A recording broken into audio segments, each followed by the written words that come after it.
Oi, gente, tudo bem com vocês? Estamos começando o programa Brasil Consciência dessa semana, uma realização do SINDCT, o sindicato que representa os servidores públicos federais do INPE, do DCTA, do CEMADEM e da Agência Espacial Brasileira. E sobre a agência, no programa de hoje, a gente traz uma análise de 20 anos de orçamento da EB. Um estudo conduzido pelo Instituto Sou Ciência vai mostrar para você que o momento que nós mais investimos no programa espacial do país foi quando enviamos o astronauta Marcos Pontes ao espaço. E o momento em que menos investimos foi quando ele se tornou ministro. Mas antes, o Brasil Consciência atualiza para você a polêmica envolvendo a construção dos motores S-50 e o desenvolvimento nacional de veículos lançadores, os chamados foguetes.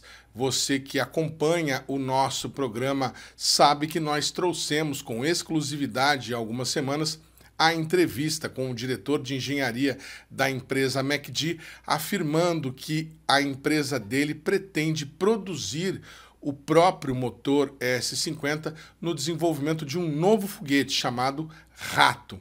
Acontece que semanas depois nós trouxemos a informação de que a Avibras não pretende largar o osso tão facilmente. E agora temos a informação de que a Agência Espacial Brasileira quer que as crianças aprendam a dividir. Veja. Você que acompanha nosso programa sabe que o motor S-50 é um motor derivado do projeto do VLS e que vinha sendo desenvolvido pela Avibras sob concessão do Instituto de Aeronáutica e Espaço, do DCTA, para a construção do primeiro lançador de satélites brasileiro, o VLM.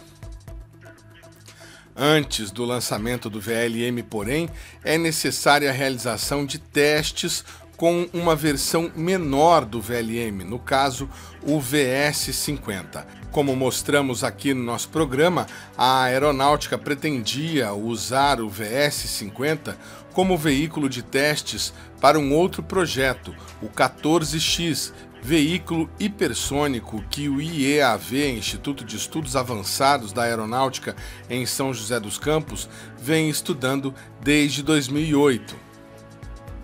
Na nossa edição de 2 semanas atrás, mostramos que a aeronáutica desistiu do VS-50 como propulsor para o 14X e que agora contratou via FINEP a empresa MacD para fazer um foguete similar e que, segundo a própria MacD, usará o motor que vinha sendo desenvolvido pela Avibras. Então, o Rato ele tem a felicidade de atacar dois projetos ao mesmo tempo, dois projetos estratégicos da Força Aérea. O primeiro é o 14X, o Scramjet, que vai ali na ponta, que é a carga útil, é o objeto a ser acelerado, e a Força Aérea foi muito feliz em fazer a escolha, e a gente atuou de forma bastante conjunta com a Força Aérea, em colocar um motor que era da preferência da Força Aérea para o programa espacial, que é o S-50. Então, a gente, com uma cajadada só, vai qualificar em voo dois produtos. O 14X, vai fazer já protótipos dele em voo, né, dando continuidade à última missão, que foi a missão Cruzeiro de 2021, e colocando o motor S-50, qualificando ele em voo, né, que os últimos testes, o último teste foi em bancada, banco de tiro, agora colocando ele também em voo, então com isso a gente consegue não é um projeto importante só para a MacD, mas a gente entende que é um projeto muito importante para o Brasil.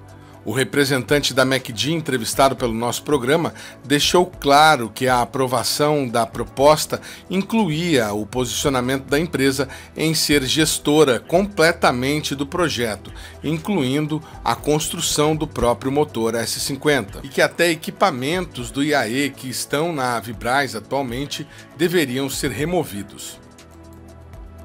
Com relação ao motor da Avibras, a gente fez a seguinte análise de conjuntura. O Brasil hoje tem dois locais que já estiveram operacionais para o carregamento de grandes motores foguetes. Um deles, sabidamente, é a usina Coronel Abner, pertencente ao IAE-DCTA. O segundo é a Avibras, onde foi feito o carregamento dos motores S-50. Então, seriam os dois lugares que potencialmente não só a gente, mas todos os consórcios de grandes foguetes pensaram. Então, a MacD também pensou neles.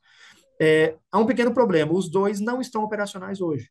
Eles são dois locais de grande capacidade, de grande conhecimento, com engenheiros brilhantes, mas, infelizmente, os dois passam por processo de falta de investimento. No caso da Avibraz, a Avibraz está numa situação extremamente delicada, né? Não, nem cabe a mim comentar muito, que eu não faço parte do processo, mas a McD apontou uma terceira via nesse processo, que foi a via que foi aprovada pelo FINEP e aprovada pelo Comando Aeronáutico, que é fazer uma nova fábrica de carregamento de motores foguete nas dependências da McD, em Paraibuna, né, no nosso site ativo, que já tem autorização para isso, onde a gente já faz o carregamento das bombas. Nós vamos subir um segundo galpão ali, em área já delimitada, em área já autorizada pelo Exército Brasileiro, para fazer o carregamento de motores.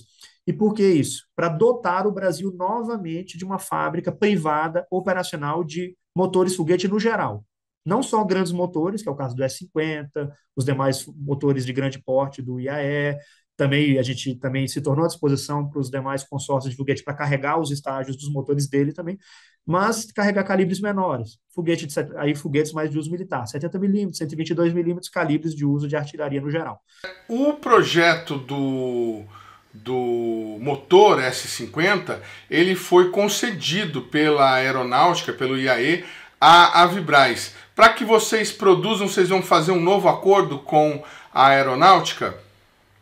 Essa é a intenção que a gente já demonstrou para a Força Aérea, não só da documentação e do projeto, tá, Edmond, mas também dos ferramentais. Tem muita coisa do IAE que está na Avibraz hoje, que está em comodato, que está em empréstimo para a Avibraz. Então, tudo aquilo que já se viveu e já se projetou, a gente não quer começar do zero. Que esse, aliás, o custo e o cronograma não permitem que a gente se dê ao luxo de fazer tudo de novo. Então, já existe muito esforço colocado, é um motor excelente, o S-50, ele é a base do programa espacial, não só para o VLM, mas para as demais versões de lançadores que o Brasil tem no seu projeto. Então, a nossa intenção é justamente partir, pegar os desenhos do S-50, o projeto, os cálculos de dinâmica, os cálculos estruturais, aproveitar todos os relatórios de teste, tudo que foi feito até agora, e continuar daí. Então, os ferramentais, as carretas de transporte, tudo aquilo que já existe, a gente quer fazer novamente uso disso para que a gente possa, né, dado que o recurso do edital é limitado e o recurso foi calculado, né, pelo FINEP e pela Força Aérea, já tendo em mente de que se partiria de onde se fez, isso ficou muito claro para a gente, quando eles orçaram o rato, não era para fazer um motor novo, era para continuar de onde parou. Então, para fazer sentido, a nossa participação, a gente vai continuar com essa estratégia. O que mudou foi a questão da fábrica, que é uma fábrica que se fez necessário para a proposta parar em pé, mas o projeto é o projeto da Força Aérea. Então, a McD vai estar dando continuidade com assistência constante, a revisão constante da Força Aérea, para que esse motor tenha a cara e o jeito daquilo que eles esperam. Em nota, a assessoria de imprensa da Avibraz informou que o contrato da empresa com o Instituto de Aeronáutica e Espaço referente à produção do motor foguete S-50 continua em vigor. Na nota, a empresa ressaltou ser a única produtora do motor com autorização da Aeronáutica e enalteceu as características técnicas do produto que ela deveria ter condições de entregar. O contrato da Aeronáutica com a Avibraz para o motor S-50 prevê a construção inicial de 6 unidades, que seriam usadas nos testes de bancada, nos testes com o VS-50 e, posteriormente, com o teste final do VLM. Segundo a nota da Avibraz, o motor representa uma etapa determinante para a conclusão do veículo lançador de microsatélites. A Avibraz e a Aeronáutica estão empenhadas em garantir o sucesso do projeto, conclui a nota. Muito bem, essas foram as informações que nós obtivemos e que nós garantimos. Você pôde observar aí nos trechos selecionados da entrevista com o gerente de engenharia da McD, Danilo Miranda, a maneira assertiva como ele declara a intenção da empresa de tomar para si a produção do motor S-50 dentro do desenvolvimento do foguete Rato.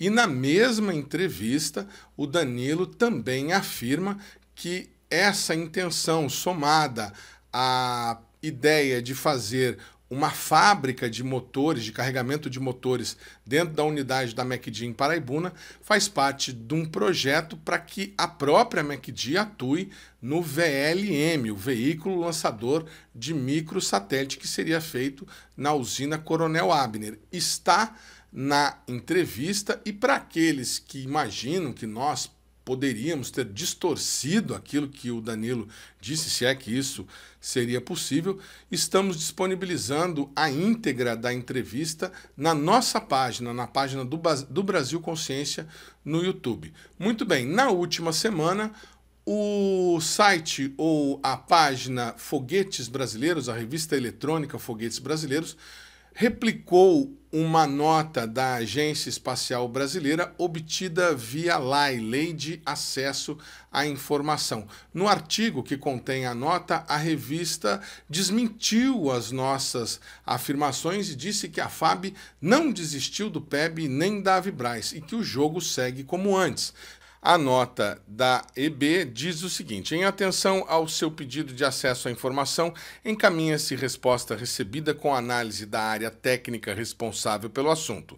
De acordo com a coordenação de veículos lançadores, a fabricação do S-50 é realizada pela empresa Avibraz e o contrato segue vigente, aguardando as próximas unidades para a realização do segundo ensaio de queima em banco de testes e a continuação do projeto. Os projetos de subvenção econômicas e outras iniciativas são voltadas à indústria nacional, fortalecendo e complementando a capacidade brasileira de acesso ao espaço, mas não substituem nem inviabilizam o projeto VLM, que segue em andamento, apesar dos atrasos e das dificuldades enfrentadas pela Avibraz.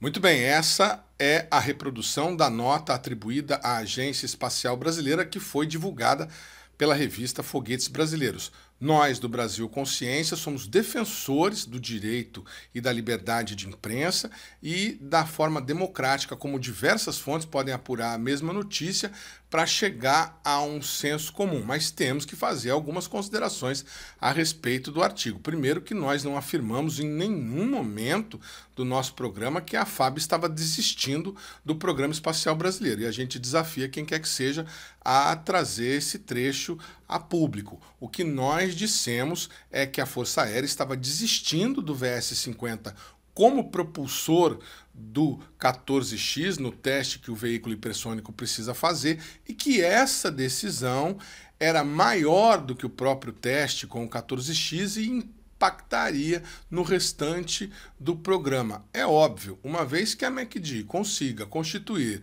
uma fábrica de carregamento de foguetes e realizar um voo com o Rato, um foguete semelhante, praticamente igual ao VS-50, inclusive usando o S-44 dos alemães, para que o IAE vai continuar o desenvolvimento de um foguete gastando recursos e credibilidade? Você que nos acompanha lembra que o diretor da Agência Espacial Brasileira disse outro dia que seriam necessários 130, 140 milhões para fazer o lançamento do projeto VLM, o primeiro lançamento.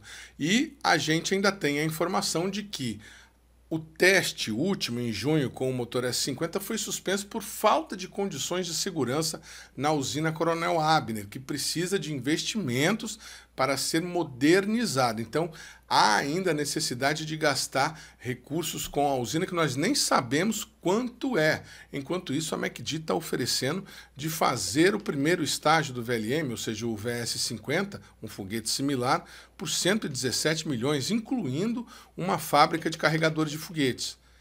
Alguém imagina que a aeronáutica vai continuar esse projeto em paralelo enquanto a indústria nacional já está dando conta do recado? O objetivo da pesquisa é criar tecnologia para transferir para a empresa e produzir inovação. Se a empresa já estiver realizando a inovação sem a necessidade da pesquisa, por que a pesquisa vai continuar? É isso que as pessoas não conseguem entender. O New Space chegou antes que a aeronáutica pudesse concluir o projeto de um veículo lançador. E as pessoas lá dentro já entenderam isso e estão gradativamente transferindo essa responsabilidade para a indústria privada. Não haverá um comunicado oficial. Os militares não reconhecem até hoje que houve ditadura no Brasil. Eles vão admitir que eles falharam no Programa Espacial Brasileiro? Precisa ser um pouco ingênuo, no mínimo, para imaginar isso. O artigo da revista Foguetes Brasileiros ainda traz uma informação que nós precisamos fazer algumas considerações. Está logo após a nota da Agência Espacial Brasileira uma informação de que a MECD poderá usar o veículo S-50 no desenvolvimento do foguete Rato. Essa informação não consta na nota. A nota oficial da AEB, vocês leram e ouviram, não cita a MECD ou essa autorização em nenhum momento. Então, estamos entendendo que essa informação é uma informação da revista e que a revista banca essa informação. A gente tem todo o respeito e a informação está colocada aí. Eles estão afirmando que a MECD terá essa autorização. A informação que nós temos é de que o contrato entre o IAE e a Avibras, como detentora do projeto no Brasil, continua vigente. Então, para que a MECD possa produzir o Rato usando o motor S-50, ainda será necessário que a aeronáutica formalize essa autorização. Retirando da Avibras a autorização ou não, nós ainda não sabemos. Segundo o que está informando a revista, mais uma vez, as crianças vão ter que aprender a dividir o doce e possivelmente, segundo a revista, as duas empresas terão a autorização para produzir o foguete. Uma outra informação que está sendo divulgada no artigo da revista Foguetes Brasileiros é de que a nota da AEB dá a entender que o motor S-50 não foi entregue, ou que se foi entregue de maneira defeituosa e não foi aceito. A gente já esclareceu isso aqui no nosso programa, esse mal-entendido.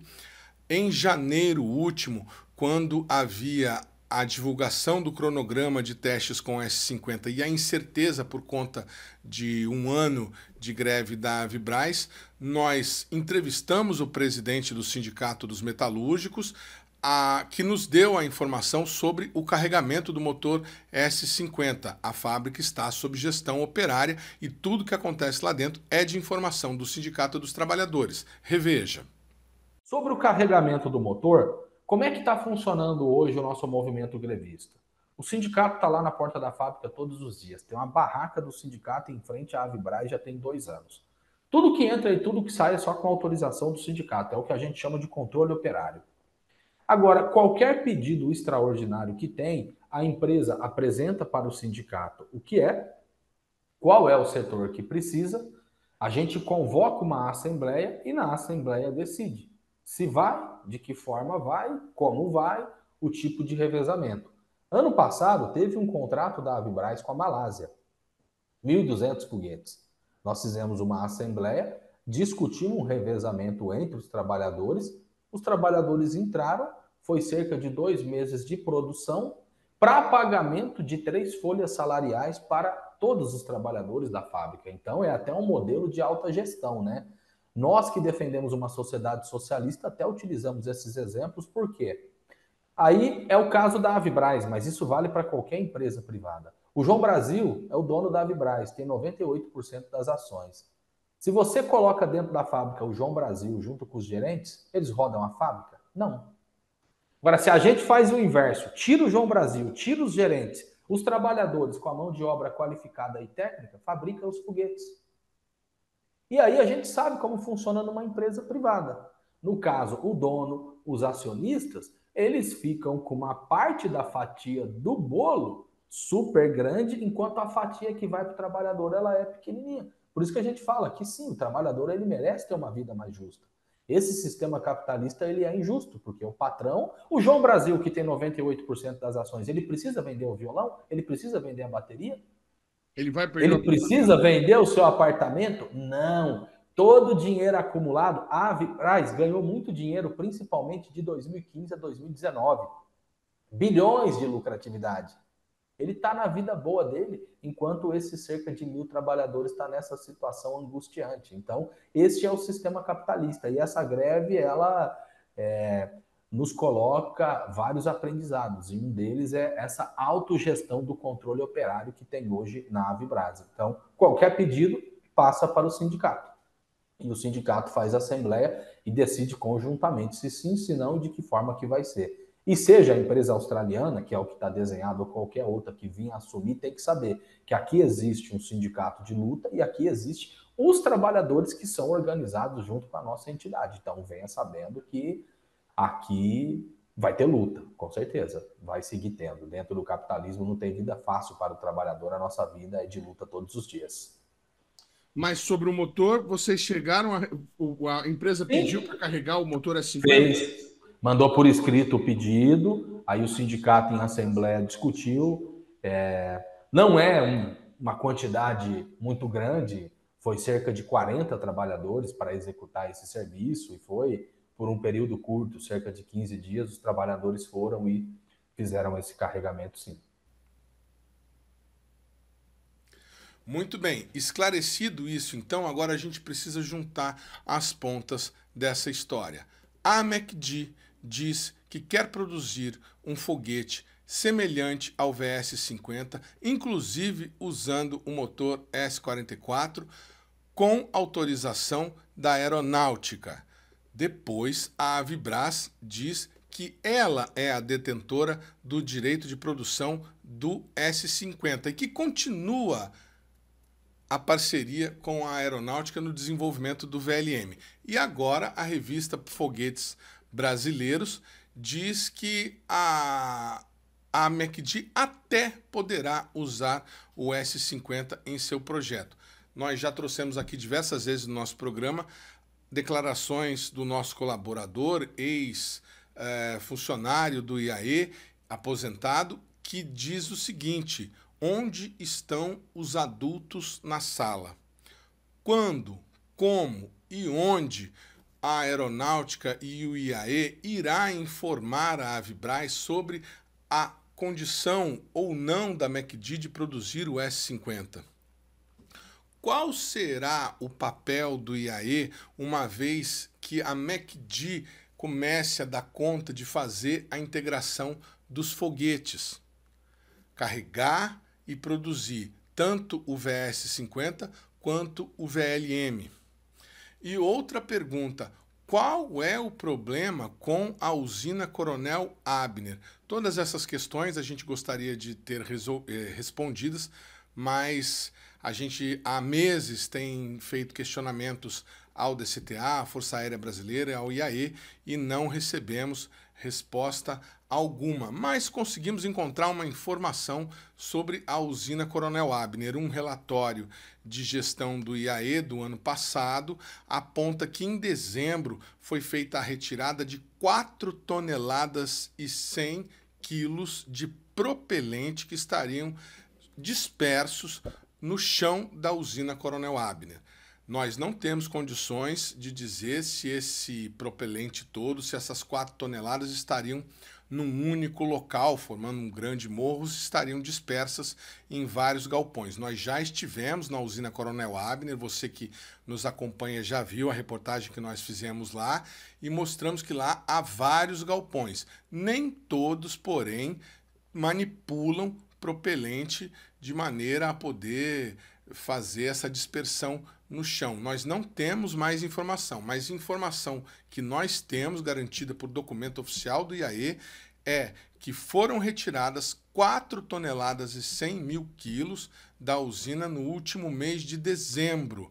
Dezembro, um mês antes da revista Foguetes Brasileiros e da AEB informarem que o cronograma de lançamento de testes de bancada com o motor S-50 que aconteceria em junho estava mantido. Tudo isso está acontecendo neste momento no Programa Espacial Brasileiro.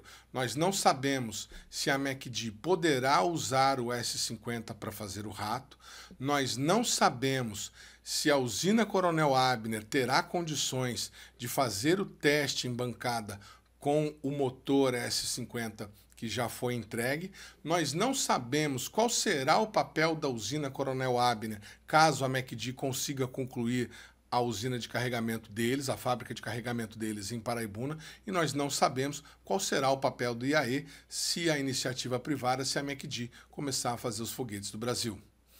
Esse é o retrato do Programa Espacial Brasileiro, conforme nós mostramos aqui alguns programas, que gastou mais de R$ 1 bilhão apenas com a questão dos foguetes. Não estou falando de custeio nem nada disso, vocês vão ter uma noção dos gastos melhor na sequência do nosso programa, que matou 21 pessoas num acidente terrível lá em Alcântara e que até o momento não conseguiu ter sucesso com nenhum lançador que atinja o espaço.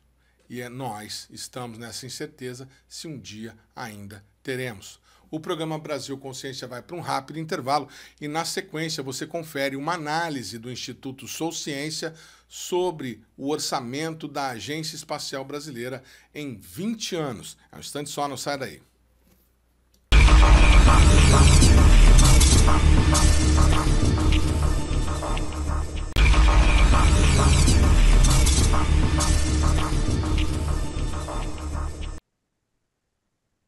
Muito bem, amigo do programa Brasil Consciência, nós estamos de volta agora para fazer uma reflexão sobre a evolução do programa espacial brasileiro nos últimos 20 anos.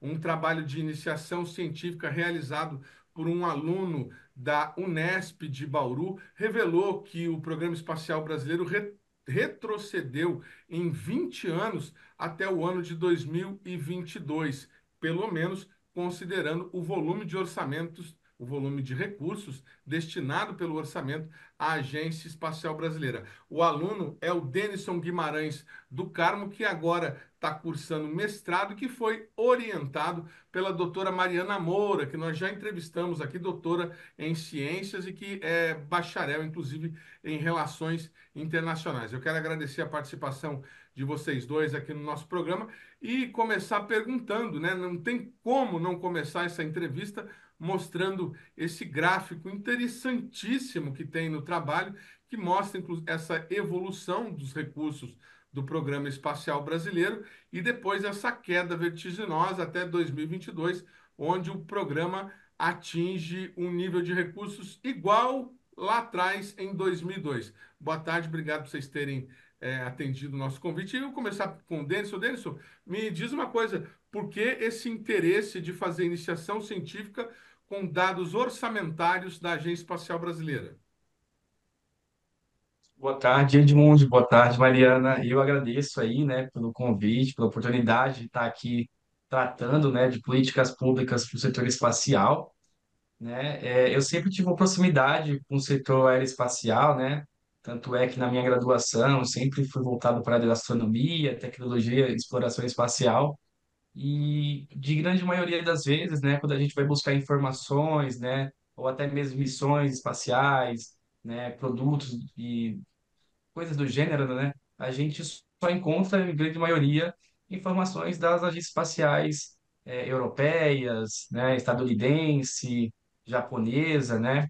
E isso, né, ligou uma chavinha na minha cabeça, né? E nossa agência espacial, né? O que é que ela produz? Como que ela está atualmente? Então, eu conheci o Centro de Estudos Sou Ciência da Unifesp, né? Que tem como objetivo aí fazer uma análise do orçamento, das políticas públicas, né, da ciência e tecnologia no Brasil. E quando surgiu essa oportunidade de fazer um projeto com eles, eu acabei me inscrevendo e submetendo esse projeto para fazer uma análise mais detalhada da nossa agência espacial, né, com o objetivo de entender qual o seu papel, né, no desenvolvimento científico, tecnológico nesse setor, né, e qual a sua importância para a soberania do Brasil como um todo, né, dado as dimensões, né, continentais do nosso país. Então, foi essa motivação que me levou a fazer esse estudo, né, e que trouxe esses resultados aí que a gente está divulgando agora. O Denis, eu não te conheço como pessoa nem como aluno, não sou professor de nada, mas a sua dúvida é a dúvida de muita gente, saber qual que é o papel da Agência Espacial Brasileira no nosso programa. E a gente vai conversar com a doutora Mariana Moura agora para saber um pouco mais do que é esse Instituto Sou Ciência. Você que acompanha o nosso programa já viu anteriormente a gente falar de pesquisas do Sou Ciência, inclusive sobre a queda nos investimentos nas universidades públicas durante o governo Bolsonaro, caiu 90% dos investimentos e foi o Instituto Sou Ciência que chegou a essa conclusão. Mariana, explica para a gente por que o Instituto incentiva essas pesquisas aí de múltiplas disciplinaridades para chegar a essas conclusões. O que vocês estão buscando para a sociedade? Bom, oi, boa tarde, bom dia, boa noite para quem está assistindo a gente. Muito obrigada, Edmond, pelo convite. Oi, Denison, sempre um prazer conversar com vocês. O Sou Ciência é um centro de pesquisa que foi fundado por um grupo de professores da Unifesp, mas que tem colaboradores em várias universidades do país, na série de pesquisadores em várias com o objetivo de entender a interação entre a universidade e a sociedade. Então, tem várias linhas de pesquisa, algumas delas vinculadas, por exemplo, a egressos da universidade ou o papel das universidades durante a pandemia. Tem uma série de estudos que estão sendo feitos por um grupo enorme de pessoas, e uma das linhas de pesquisa é sobre financiamento da ciência, tecnologia e inovação, especialmente dentro das universidades. Quando entrei no SOU, eu entrei para fazer esse levantamento das instituições de ciência e tecnologia.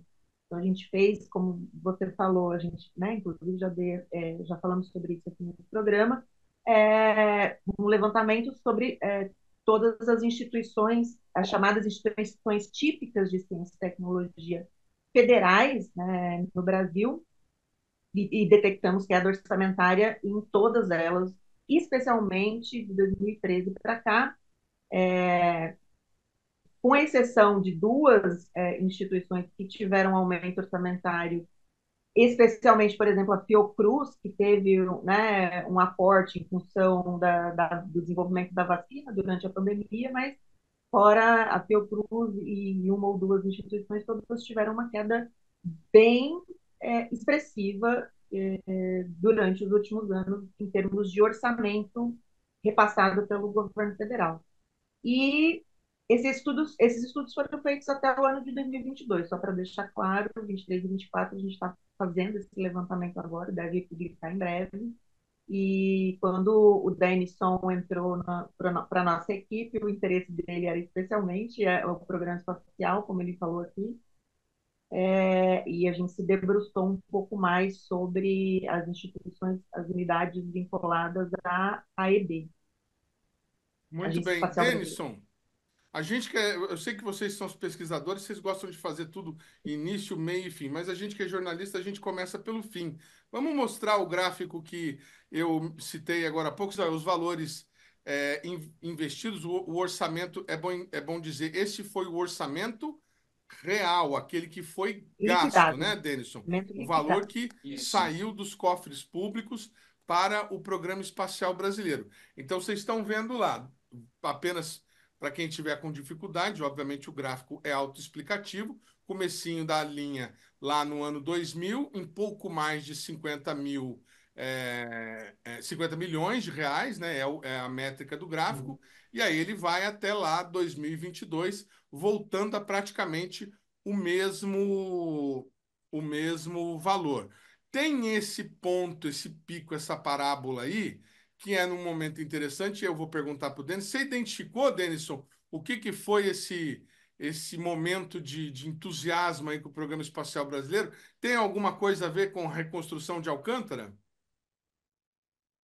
Edmund, quando a gente vai analisar, né, a série histórica dos valores associado com a série histórica do Programa Espacial Brasileiro, a gente vê que lá em 2006, né, mais ou menos naquele período, foi, naquele período que enviamos o primeiro brasileiro ao espaço, né, que foi o astronauta Marcos Pontes. Então, isso pode estar associado, né, com esse feito aí para o Brasil, né, e também ainda com o desenvolvimento do VLS, né. que era um recurso que estava destinado para o desenvolvimento do foguete, mas que teve aquela tragédia, né? Então, esses foram os dois eventos históricos assim mais significativos que a gente assimilou durante esse período, né? Mas esse gráfico aqui, a gente acabou não comentando anteriormente, mas esse daqui ele vai representar os valores globais, né, de todos os grupos de despesas. Posteriormente, no nosso estudo, a gente faz uma análise de cada grupo de despesas. Então, esses valores, eles não são necessariamente todos de investimentos, né? A gente vai ter as despesas com o pessoal, né, que é a folha de pagamento. Então, os valores de investimentos em si, destinados à ciência e tecnologia, né, P&D, vão ser ainda menores do que está apresentado nesse gráfico. Esses dados foram obtidos, é bom dizer, no sistema de gerenciamento do Ministério do Planejamento. Isso, no Sistema Integrado de Planejamento e Orçamento do Ministério, o CIOP. Muito bacana, muito bacana. Bom, então vamos para o detalhamento. Daí você chegou para onde? Então, entrando num detalhamento mais específico, né, dos grupos de despesas que foram analisados. Então, a gente viu lá no outro gráfico, né, um pico aí em torno de 500 milhões por ano, né? E aqui o mesmo gráfico a gente vai analisar a série que é de investimento, que é dinheiro, que é recurso destinado especificamente para P&D, né? Ciência e tecnologia. Então, a gente vai observar tanto o projeto de lei orçamentária, que foi a dúvida que você trouxe anteriormente no início do debate, né? Por que aquela distinção dos valores, né? Então, a gente tem um projeto de lei orçamentária, que é aprovado pela Câmara, né, em verde. A gente tem os valores empenhados, né? E os valores reais, que são os liquidados. Então, a gente vê aqui a evolução histórica, né? De 2000 a 2022, onde esse gráfico também vai apresentar uma série de aumento orçamentário nesse mesmo período de 2003 a 2006, né, que foi aquele evento histórico da ida do astronauta Marcos Pontes, e depois uma regressão, né, do orçamento em investimento com algumas oscilações, chegando aqui em 2020, né, ah, naquele valor bem inferior, né? A gente vê duas questões olhando graficamente. Primeiro, podemos dizer pelo gráfico que 2000, 2002, 2003, 2015, 2021 e 2022 foram os piores anos em matéria de recursos efetivamente gastos no Programa Espacial Brasileiro. E que a gente tem um ponto fora da curva, que é o ano de 2009, em que o empenhado, ou seja, aquilo que o governo pretendia gastar, foi maior do que o previsto em projeto de lei. O único exemplo de um ano em que isso tem acontecido. Não, não, minto. 2020 também tem um ponto fora.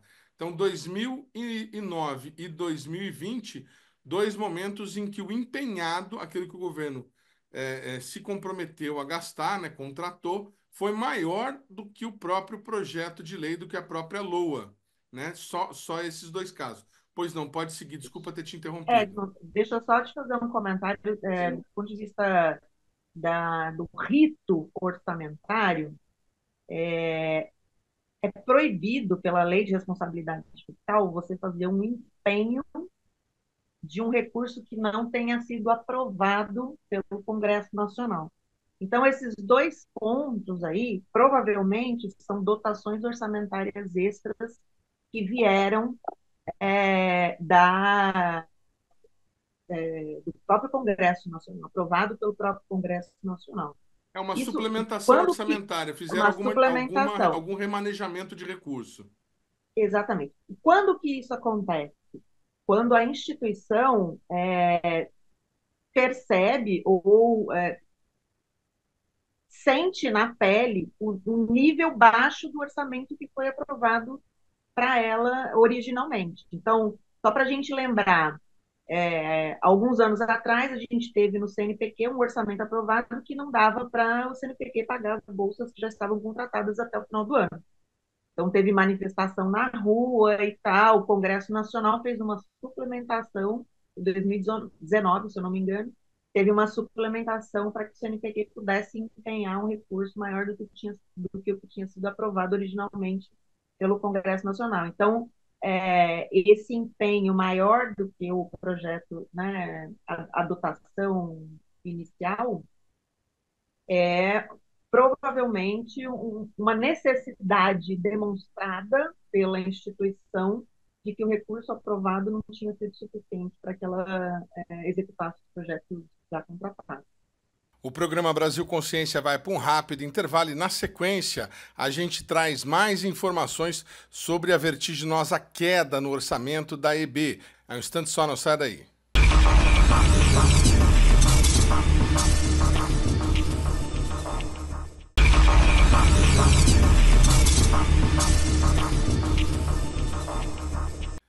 Terceiro bloco, o programa Brasil Consciência de volta, e a gente continua entrevistando os pesquisadores do Sou Ciência sobre a análise no Programa Espacial Brasileiro, o orçamento da AEB destrinchado em detalhes para você. Veja.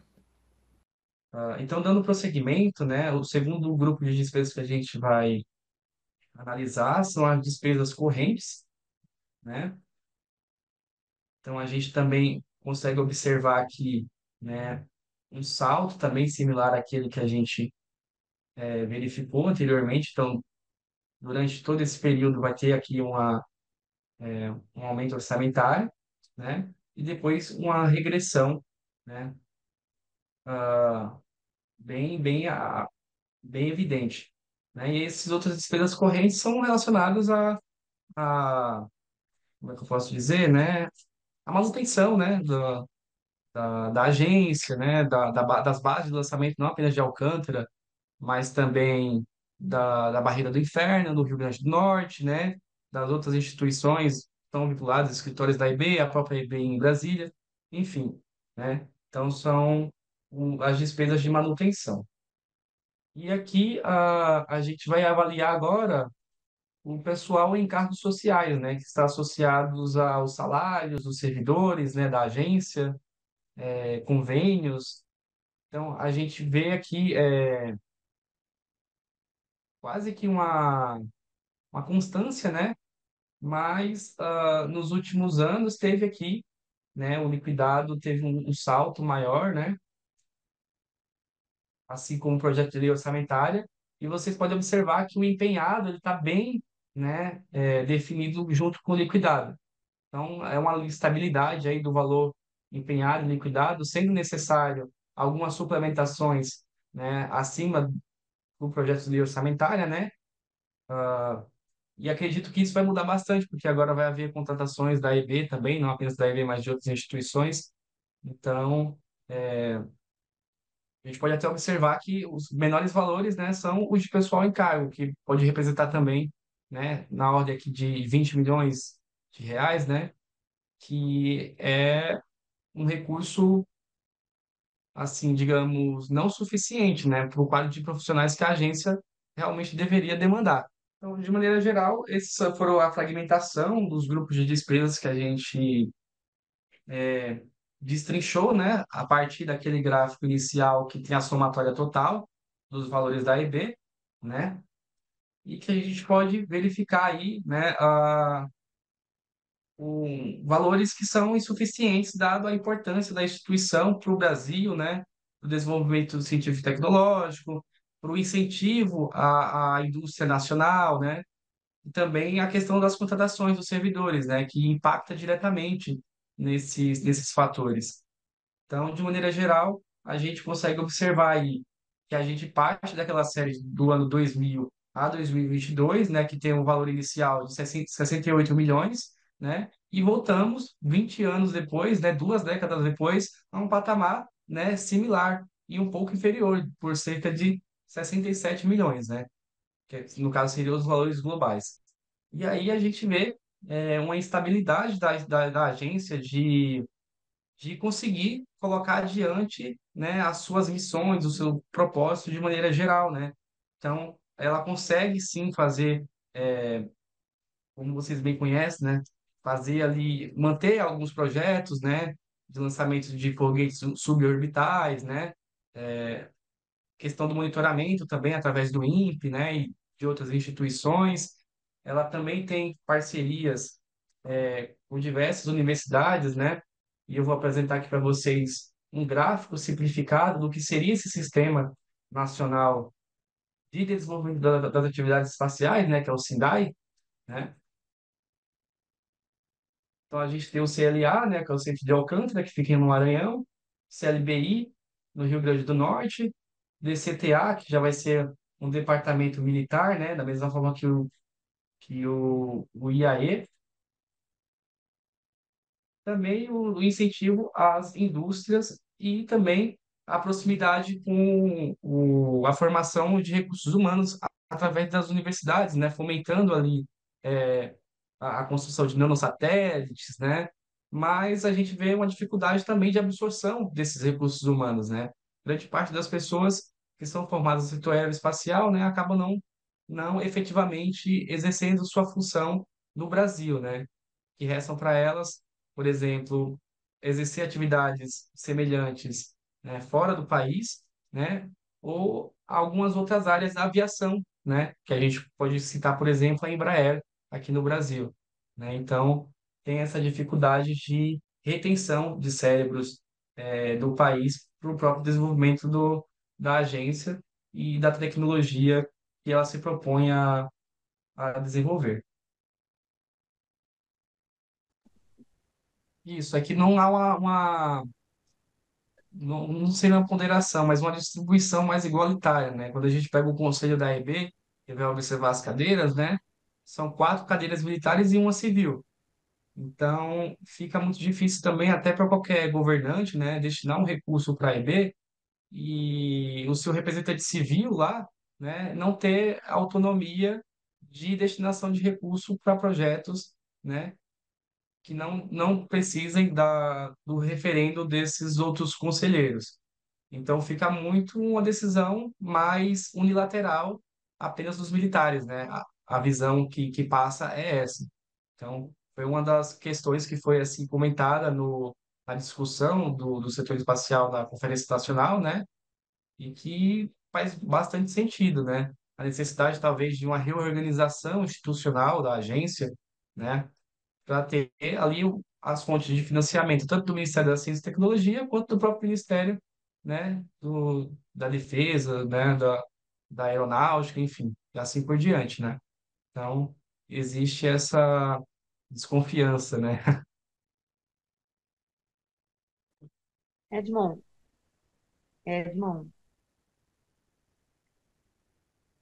eu acho importante ressaltar nesse estudo o fato de que o Programa Espacial Brasileiro é um dos programas estratégicos do Estado brasileiro há décadas, né? Ele é definido dentro do planejamento e da organização do Estado brasileiro como um programa estratégico por diversos motivos, alguns deles já foram citados aqui, mas mais recentemente a gente percebeu a importância desse programa, é possível perceber a importância desse programa quando a gente consegue fazer monitoramento do avanço das queimadas pelo território brasileiro através, né, dos satélites e dos projetos vinculados à Agência Espacial Brasileira. Esse monitoramento dos biomas brasileiros é feito pelas equipes, né, de cientistas, pesquisadores técnicos e servidores da Agência Espacial e das unidades vinculadas à Agência Espacial, dentro do Programa Espacial Brasileiro. Eu acho que essa é uma questão que a gente precisa ressaltar, né? A importância desse programa para o país e o baixo nível de orçamento que está sendo designado para o tamanho dessa importância. E é justamente esse o ponto que foi citado na conferência que a gente estava falando, né? O programa civil espacial vai muito bem, presta serviço relevante para a sociedade, monitora desmatamento, monitora avanço de queimada. O que não está funcionando muito bem é o programa militar, né? E aí você tem essa disparidade. São 4 militares contra um no Conselho de Gestão da EB. O recurso fica com os militares e o serviço fica com o civil. Mas enfim, vamos seguir, Denison. É, bastante. Então, aqui no final, se vocês quiserem ver, né, como que foi o processo metodológico, né, os resultados foram esses apresentados, mas o processo metodológico da pesquisa acho importante, né? Então, seria a definição da série temporal, né, e período de análise, como eu comentei anteriormente. Então, a definição da série temporal, né, que é o período de anos que serão analisados, né, como é uma análise de política pública, a gente relaciona isso a, a governos, né? Então, de 2000 a 2022 seria o do Fernando Henrique Cardoso, posteriormente Lula 1, né, e Lula 2, em seguida Dilma 1 e Dilma 2, né, Temer, e por fim Bolsonaro, que conclui em 2022. A extração dos dados foram realizados pelo Sistema de Orçamento e Planejamento do Ministério do Planejamento, pelo CIOP, né,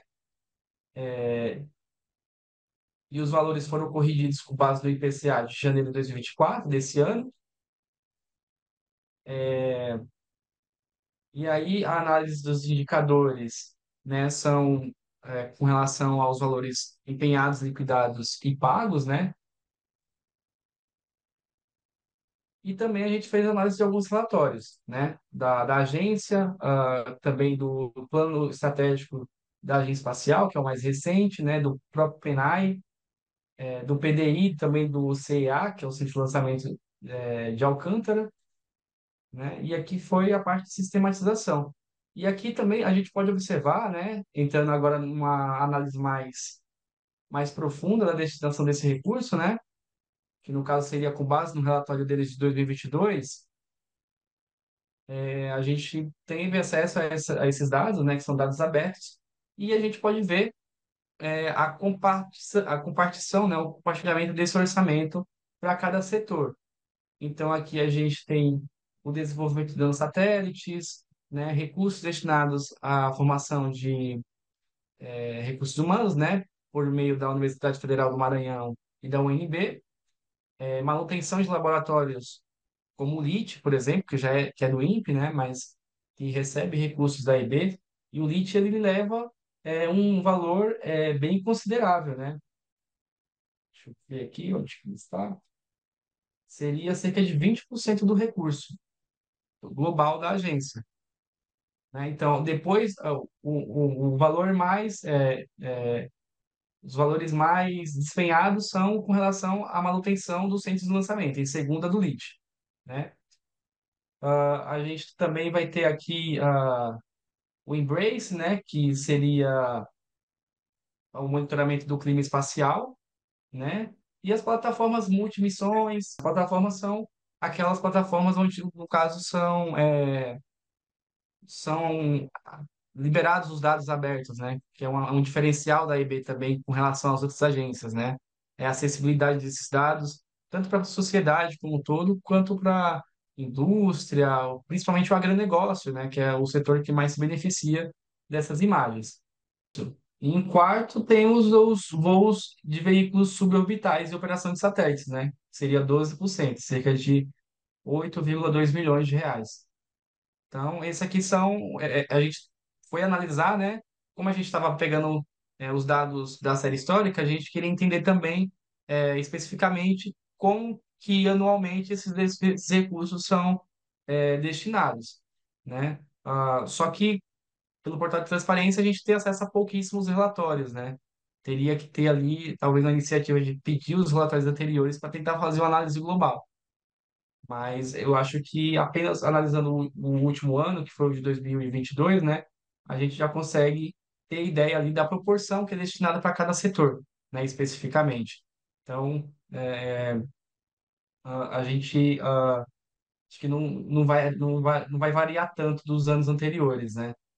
O interessante seria pegar os relatórios de gestão daqueles anos que teve aquele salto, que aí a gente conseguiria, né, verificar especificamente como que aqueles montantes foram destinados além das duas séries, dos dois episódios históricos que a gente comentou aqui, né? Que eu acredito que seja a maior parte da destinação do recurso.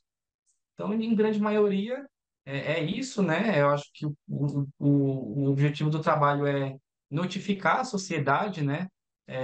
Através desse estudo que exige aí um rigor técnico de economia, de política pública, né? Pegar esses valores, essas informações e deixar mais acessível e tornar público como que isso afeta, né, o desenvolvimento soberano do Brasil nesse setor tão estratégico para tantas áreas, né, como já foi bem comentado aqui até pela Mariana, né, da própria agricultura, né, da questão das emergências climáticas, monitoramento dos biomas, do território nacional, das fronteiras, né, de maneira geral. Então, todos esses setores são drasticamente afetados pela não destinação de recursos, né, que vai implicar diretamente, né, numa não efetivação, desses estudos. Mas que mesmo assim, né, mesmo sendo poucos recursos, a gente tem visto aí que a Agência Espacial Brasileira Civil, né, tem, né, cumprido seu papel com o povo brasileiro, né, tem fornecido informações, né, tem fornecido dados, então ela tem cumprido seu papel aí na medida do possível. Denison, seu trabalho de iniciação científica é interessantíssimo e dá para tirar várias conclusões deles. É assim, à primeira vista, olhando, dá para a gente ver o seguinte: tem um personagem naquela linha do tempo. Quando gastou mais dinheiro foi para mandar o Marcos Pontes para o espaço. E quando gastou menos dinheiro foi quando ele virou ministro. Essa é uma primeira constatação que a gente consegue ter, assim, clara dessa linha do tempo. E antes que a gente seja acusado de ideológico, e obviamente a gente será, porque esse é um programa sindical que sempre é acusado de fazer ideologia e não ter avaliações isentas, eu vou compartilhar aqui, vou tomar a liberdade de também Claro, claro. compartilhar com os nossos convidados alguns indicativos dos orçamentos depois de 2022, né? Que o pessoal só está falando do Bolsonaro e tudo mais. Então, estamos lá. 2022, o executado foi esse, né? 68 milhões. Vamos colocar aqui, então, 2023. Nós tínhamos um orçamento de 2023, foi o primeiro ano do atual governo, mas com orçamento de 2022. Quem acompanhou bem lembra, teve aquela PEC da transição, mas o orçamento era 159 milhões, despesas empenhadas 158 milhões, despesas efetivamente pagas, preto no branco, 85,7 milhões. Isso 2023.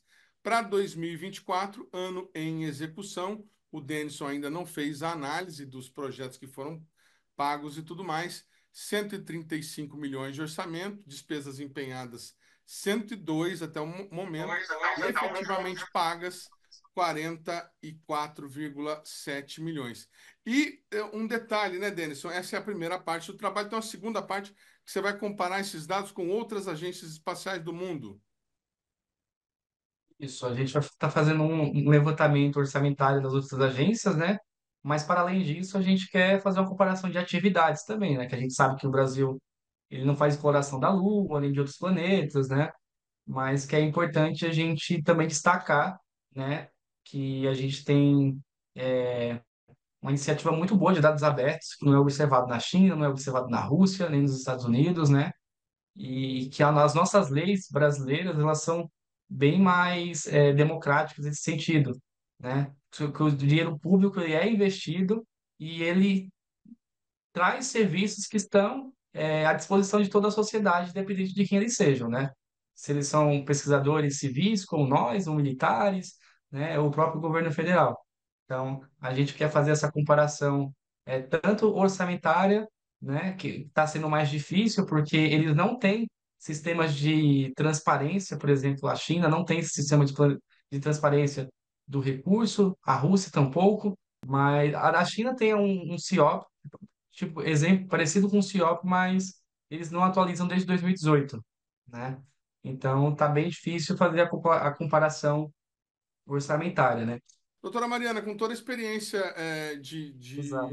de relações internacionais, a senhora que estava lá na quinta conferência, que viu aquele gráfico que o presidente da EB colocou lá com as bolinhas e o tamanho do programa espacial brasileiro perto das bolinhas dos outros países. Dá para dizer que o Brasil ainda tem programa espacial ou a gente está na área das pequenas atividades espaciais? A gente dá importância para isso? O Brasil leva a sério o seu programa espacial, olhando esses números todos que o Denison levantou? Não, certamente não. Isso não é levar a sério um programa espacial. Não colocar dinheiro na área de desenvolvimento não é levar a sério um programa espacial. A gente tem feito muita coisa muito importante como já foi comentado aqui, especialmente, né, a área civil, mas as vantagens e os avanços de um programa espacial verdadeiro são muito enormes. Eu até comentei com o Denison há alguns dias atrás essa questão do pouso no lado escuro da Lua. O grande lance do pouso no lado escuro da Lua não foi chegar lá, é muito legal, divertido e tal. O grande lance foi o desenvolvimento da comunicação que seria capaz de controlar o equipamento que pousou na Lua. E essa comunicação ajudou a China a desenvolver os satélites de monitoramento do seu território, a desenvolver o avanço da internet, a internet das coisas, tudo isso foi desenvolvido junto com o programa espacial, junto com a chegada, né, em outros corpos, então, celestes, outros corpos celestes. Um programa espacial verdadeiro que tem esse objetivo tem vantagens inúmeras que o Brasil ainda não se aproveitou. Né? E a gente tem condição de se aproveitar, Edmo, é essa a questão, entendeu? A gente tem condição de aproveitar isso. Nós temos expertise na área, nós temos técnicos sensacionais, nós temos toda a capacidade do mundo de fazer uma coisa dessa, que a gente precisa realmente de recurso, de financiamento, de priorização de um programa tão estratégico quanto um programa para qualquer país queira ser um país desenvolvido. Muito bem. Olha, eu quero agradecer demais a participação aqui do Denison e da doutora Mariana Moura. O Denison, inclusive, para quem ainda não o conhece, aqui de São José dos Campos, em breve Denison estará residindo aqui na cidade, está fazendo estudos aqui no INPE, vai vir trabalhar aqui também, vai ser orientado aqui, e a gente segue à disposição para divulgar o trabalho, viu? Obrigado pela participação de vocês. A gente que agradece, Edmund. O programa Brasil Consciência dessa semana vai ficando por aqui. Você que quiser conferir os demais programas produzidos por nós, estão aí na tela nesse momento os nossos endereços. Nosso e-mail é sempre o caminho para você puxar a nossa orelha. A gente volta na semana que vem com mais uma atração inédita. Tchau, gente. Um abraço.